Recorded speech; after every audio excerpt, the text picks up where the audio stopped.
Hey guys, ഒരു എക്സ്പെക്റ്റേഷനും ഇല്ലാതെ ഒരു പ്ലാനിങ്ങും ഇല്ലാതെ പോയ ഒരു ന്യൂ ഇയർ സെലിബ്രേഷനാണ് കേട്ടോ ഇത്.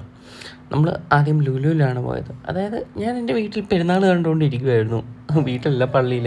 അന്നേരം എൻ്റെ കൂട്ടുകാരൻ വിളിച്ചു, ഇതുപോലത്തെ ഒരു പരിപാടി ഉണ്ട്, പോയേക്കാന്ന്. ഞങ്ങൾ പോയി. അന്നേരം നമ്മളാണെങ്കിൽ ദേ പാപ്പാനീനെ കത്തിക്കുന്നതും കാര്യങ്ങളൊക്കെ കണ്ടു.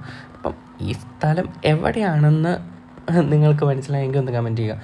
അപ്പം ഏത് ജില്ലയിലാണെന്നൊന്ന് അറിയാമെങ്കിൽ കമൻറ്റ് ചെയ്യുക കേട്ടോ. അപ്പം ഈ പാപ്പാനീനെ കത്തിക്കുന്ന ഈ കാർണിവൽ, അപ്പം നമ്മൾ പാപ്പാനീനെയും കാര്യങ്ങളൊക്കെ കത്തിക്കുന്നത് കണ്ടു. അപ്പം ലൈഫിൽ ആദ്യമായിട്ടാണ് പാപ്പാനീനെയൊക്കെ കത്തിക്കുന്നത് കാര്യങ്ങളൊക്കെ കാണുന്നത്. അപ്പോൾ കുറേ ആൾക്കാരുണ്ട്. അപ്പം മാപ്പൊക്കെ ഇട്ട് പോയപ്പോഴത്തേനും കുറേ വഴിയൊക്കെ തെറ്റി, പിന്നെ ആണെങ്കിൽ ആൾക്കാരൊക്കെ നിൽക്കുന്നത് കണ്ടപ്പോഴത്തേനും ആ വഴി അങ്ങ് പോയതാണ്. അപ്പം എല്ലാവരുടെയും ന്യൂ ഇയർ അടിപൊളിയാണെന്ന് വിചാരിക്കുന്നു. അപ്പം ഹാപ്പി ന്യൂ ഇയർ. ഈ വർഷം അടിച്ചു പൊളിക്കുക. അപ്പോൾ അത്രേ ഉള്ളൂ. Bye bye.